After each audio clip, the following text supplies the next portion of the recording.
Eh ben, rebonjour tout le monde, nouvelle vidéo, présentation matos. Alors aujourd'hui je vais vous présenter la carabine que je vais utiliser prochainement en TLD.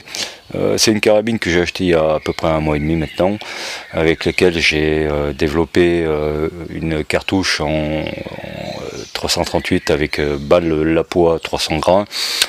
C'est ce qui marche le mieux dans cette carabine pour l'instant. J'ai essayé aussi de développer la balle TPM 338 TLD. Si vous suivez la chaîne, vous verrez les 3-4 vidéos que j'ai fait à ce sujet. Bon, là c'est pas le but de la vidéo, le but c'est de présenter la carabine. Alors la carabine c'est une Savage 110 BA Steel Rack.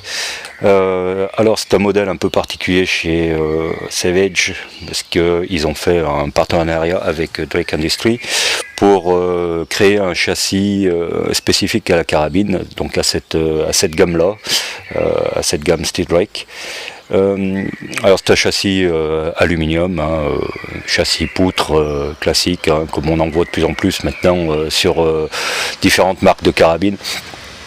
La crosse, c'est une crosse de chez Fab Défense avec un système d'anti-recul. Alors bon, c'est ni plus ni moins qu'un ressort, rien d'extraordinaire. C'est efficace, ça va, ça amortit un petit peu quand même, enfin bon, c'est pas la panacée non plus. Voilà. La carabine en elle-même, la mécanique, c'est une 110 BA avec un canon de 24 pouces, donc 61 cm, fileté donc au bout en 5/8, 24 fils au pouce, et avec un pas de rayure de 9,3. Voilà, donc c'est un canon 5 rayures, ce qui est un peu différent de ce qu'on a l'habitude de voir. Une majorité des canons étant 6 rayures. Enfin, quand je parle de canon, pas des canons custom, je parle de canons de série, de grande série, on va dire. Donc la plupart du temps c'est du 6 rayures. Là c'est du 5 rayures avec un pas de 9,3. Voilà. Quoi d'autre sur cette carabine? Bon, canon flûté, canon Varmint, on va dire. Voilà, canon Varmint. Là, comment s'appelle le boîtier de culasse, c'est un 110 BA. Alors le modèle 110 BA, c'est un des modèles très anciens de chez Savage. De mémoire, je crois que c'est un boîtier qu'ils utilisent depuis au moins quelque chose comme les années 60, 70, quelque chose comme ça. Il faudrait que je revois un petit peu sur internet, mais il me semble que c'est ça. Mais bon, c'est un vieux modèle de boîtier et qui fonctionne très bien, qui est très bien conçu, c'est costaud, c'est basique, c'est hyper basique et rustique, et ça fonctionne très bien. Bon, évidemment, par rapport à des boîtiers de conception beaucoup plus évoluée ou beaucoup plus fine, voilà, mais c'est pas mal, enfin c'est bien. Savoir quand même que c'est une carabine de série, c'est pas un custom, même si elle est sympa, elle a un petit côté, un petit look tactical. C'est une carabine de série, donc bon, finition, et puis on va dire que les ajustements, tout ça, c'est de la grande série, faut pas rêver. De toute façon, pour le prix où c'est vendu, je l'ai payé 1540 €. Donc neuve évidemment, donc ce qui fait que voilà quoi, c'est de la carabine entrée de gamme. C'est pas de la carabine de chasse à 500 balles, mais c'est pas non plus de la carabine de grande qualité. C'est pas de la TRG 22 ou 42, voilà, ou de la PGM. Bon, on est loin de tout ça, mais bon, mais on verra quand même qu'elle elle fait super bien le job. Alors, qu'est-ce que j'ai donc on est parti du bout du canon, voilà c'est ça. Qu'est-ce que j'ai mis dessus? Bon, voilà, le bipied, c'est un bipied style Harris, c'est même pas un vrai Harris, c'est un bipied style Harris, chinoiserie, acheté sur AliExpress, pivotant, voilà. Que j'ai monté donc avec sur des rails Picatinny type M-Lock, voilà, que j'ai mis en dessous. Qu'est-ce qu'on voit au-dessus? Ah oui, le rail pour la lunette, le rail ici, le rail Picatinny pour la lunette, c'est un rail de la marque EGW, panté à 20 MO d'origine.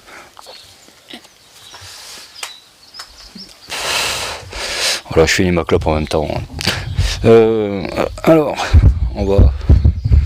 je vais baisser un petit peu la caméra pour qu'on voie un petit peu plus certains détails. La détente, tiens, on va parler un peu de la détente. Alors la détente, c'est plus celle d'origine. À l'origine, la détente, c'était une détente AccuTrigger, un classique qu'on retrouve quasiment sur toutes les Savage récentes et actuelles. Là, je l'ai remplacé par une Basics, une détente de la marque Basics. C'est une Basics CF2. Voilà. Très très bonne détente. Qu'on peut régler vraiment très très très bas. Là actuellement celle-là est réglée à 200 grammes. Voilà. 200 grammes, c'est ce que j'ai trouvé de mieux en compromis pour que ça reste sécure, mais pour avoir un départ franc et direct. Et puis voilà, donc une fois qu'on a le doigt sur la détente, la moindre pression, le coup part, c'est pas mal. C'est pas mal, j'aime bien. Moi je suis habitué aux détentes qui soient très très légères. Je sais que certaines personnes n'aiment pas quand c'est trop léger. Bon, quand c'est trop dur évidemment c'est pas mieux. Quand c'est trop léger, il y en a qui aiment pas. Moi j'aime bien. Voilà. Bon, faut quand même que ça reste sécure, faut pas déconner non plus. Qu'est-ce qu'il y a d'autre? Qu'est-ce qu'on peut voir? Alors, au niveau du châssis, alors, je vais essayer de monter un peu la caméra. Je sais pas si on verra bien. Voilà. Alors, devant la lunette, on parlera de la lunette juste après. Devant la lunette, on a donc le rail Picatinny qui est en continuité devant la lunette pour monter différents accessoires. Donc en outre, qu'est-ce qu'on peut monter comme accessoire? Des appareils pour la vision nocturne. Alors, le rail ne touche pas le canon, contrairement à ce qu'on pourrait y croire. Là, on ne voit pas très bien. Le rail est flottant au-dessus du canon, il ne touche pas le canon. Par contre, c'est d'une souplesse, c'est dingue. Voilà, rien qu'avec les doigts, je sais pas si vous voyez à la caméra, mais là, je peux, rien qu'avec une pression du doigt, plier le rail. Bon, évidemment, c'est juste fait pour monter du petit matériel optique dessus, hein, c'est pas fait non plus pour s'asseoir dessus. Bon, voilà, ça m'a paru bizarre au début, bon, c'est comme ça, quoi. Ouais, voilà. Alors, moi, dans mon cas, ça me sert absolument à rien, ça fait même pas esthétique, je trouve. Je préférerais avoir le canon dégagé plutôt que d'avoir ça au-dessus, mais on va dire que ça y est, ça y reste, quoi. Voilà. Quoi d'autre? Bon, on a fait à peu près le tour, hein. Qu'est-ce qu'il y a à dire d'autre sur cette carabine qu'on ne pourrait pas savoir en allant sur internet?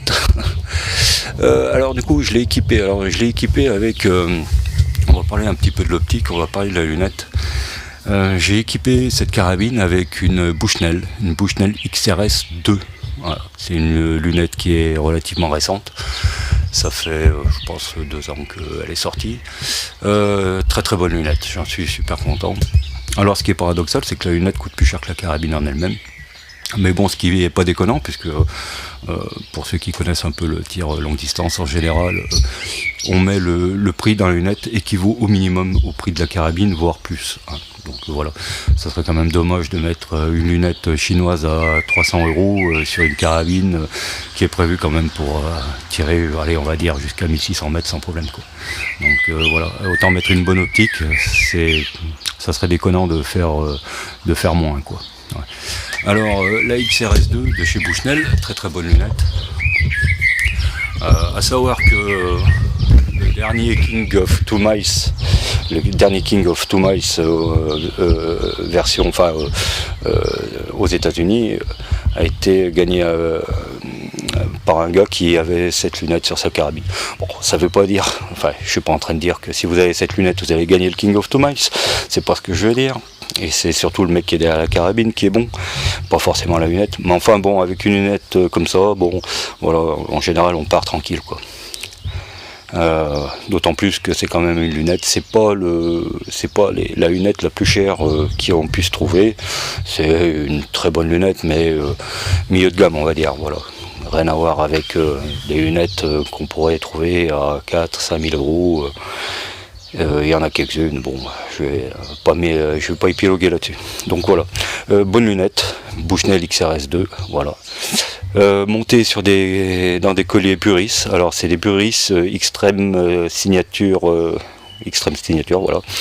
Ce sont des colliers qui nous permettent de panter à volonté, puisque c'est des colliers avec des demi-coques qui sont de différentes épaisseurs pour pouvoir panter la lunette à l'intérieur des colliers.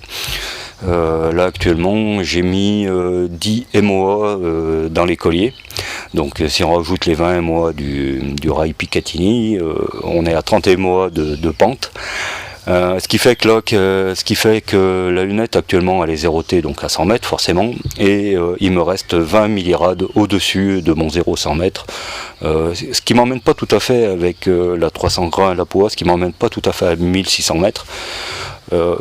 Éventuellement je pense que dans un futur proche je remettrai un peu de pente dans mes colliers pour gagner au moins quelques millirades. Donc je remettrai quelques MOA dans les colliers pour gagner quelques millirades dans ma lunette. Voilà. Voilà ce qu'on pourrait dire là-dessus. Qu'est-ce que j'ai d'autre à présenter en même temps? Alors, voilà. Je vais présenter le silencieux avec lequel je tire. Parce que j'adore tirer avec un silencieux. Je ne tire qu'avec un silencieux. Je ne tire pas autrement qu'avec un silencieux. Pourquoi je ne tire qu'avec un silencieux? Déjà, bon, pour le confort de tir et puis le confort des voisins. Je ne dis rien, mais je déteste avoir un voisin sur le pas de tir qui tire avec un frein de bouche style Panzer, qui vous décolle la rétine à chaque fois qu'il tire un coup. C'est hyper désagréable.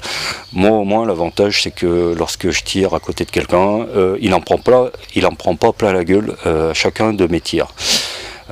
C'est l'avantage du silencieux. Pourquoi? Parce que déjà le souffle n'est pas dirigé sur les côtés. C'est tout dirigé vers l'avant, et puis c'est déjà ça atténue un petit peu l'onde de choc, ça atténue pas mal de choses, le bruit en outre, mais l'onde de choc, et c'est beaucoup plus agréable pour mes voisins. Mais bon, voilà, quand j'ai un gars à côté de moi qui tire avec un putain de frein de bouche, qui en met plein la courge, bon on fait avec quoi, mais c'est pas agréable. Alors, ce silencieux, ce modérateur de son, c'est un modérateur de son de la marque Wildcat UK. Donc c'est fait en Angleterre. Je vous invite à aller voir sur leur site. Vous tapez modérateur de son Wildcat UK. Alors c'est démontable pour l'entretien, et puis surtout l'avantage c'est qu'on peut changer les chicanes pour adapter au calibre. Bon, ce qui se fait de plus en plus maintenant, beaucoup de silencieux sont un petit peu dans ce style-là. Alors là, nous avons la chicane pour le. Alors c'est quand c'est couleur grise comme ça, chaque code couleur c'est pour un calibre. Alors celui-là, il est en gris parce que c'est pour le calibre 375. Je le voulais pour le 338 et puis je sais pas ce qui s'est passé à la commande. J'ai reçu ça à la place. Bon, du coup je l'ai gardé, je l'ai pas renvoyé, c'est pas grave, ça fait bien le job. Voilà. Donc il suffit de démonter la chicane. Là ici j'ai une autre chicane démontée. Voilà, ça c'est la chicane pour le calibre 30. Voilà, tout simplement. Donc vous voyez, vous avez compris le système, vous dévissez la chicane, vous remplacez la chicane, et puis vous avez en fait pour un seul ce modérateur de son, vous pouvez l'adapter à tous les calibres, ça va du 22 jusqu'au 375, voilà, donc c'est très bien. Super polyvalent, l'avantage c'est pour le nettoyage. On balance tout ça dans le bac à ultrasons, et puis ça ressort, pas comme au premier jour, mais c'est déjà propre quoi, voilà quoi. Donc silencieux de la marque Wildcat Chat Sauvage. Voilà, Wildcat UK. Qu'est-ce que. Bon, c'est une présentation rapide. Je ne vais pas non plus y passer 2 heures sur cette vidéo. Pour la bonne et simple raison, c'est que déjà des présentations, des revues de présentation de cette carabine, vous en trouverez à foison sur le net. Alors la carabine, on a voilà, ce que je voulais dire, c'est que c'est une carabine qui est d'entrée de gamme, hein, c'est pas non plus la carabine du siècle, hein. Et je vais vous faire voir les cartons qu'on peut quand même faire avec. Donc ça c'est des cartons que j'ai fait hier avec la 300 grains la poids. Voilà un beau carton. Voilà, 5 balles. Bon, les vitesses, faut pas y regarder parce que les vitesses, comme j'ai expliqué dans une autre vidéo, le Caldwell était à moitié à l'ombre, à moitié au soleil, donc c'était pas génial d'un point de vue. C'était pas génial d'un point de vue prise de vitesse. Donc les vitesses sont il y en a certaines qui sont erronées. D'ailleurs, il y en a une qui n'a même pas été prise, là, les croix qu'on voit. Bon, ben voilà, donc avec la 300 grains, on fait un seul gros trou à 100 mètres, c'est pas mal. Pour une petite carabine qui m'a coûté 1500 € neuve, voilà, c'est plutôt sympa. Un autre carton ici, voilà. Là, il y en a 4 dans ce trou, une qui est un peu décalée, voilà, et puis un autre carton. Donc voilà, ça c'est ce que j'ai fait hier. Donc pour une petite carabine de ce prix-là, bon, bah écoutez, je pense que, bon, c'est sûr, il y a des carabines beaucoup mieux, mais celle-là, je pense qu'elle me fera très bien le job. Voilà pour l'instant. Allez, bah sur ce, voilà, fin de la présentation de cette petite carabine. Bah, je vous dis à plus pour une nouvelle vidéo et puis à la prochaine. Salut!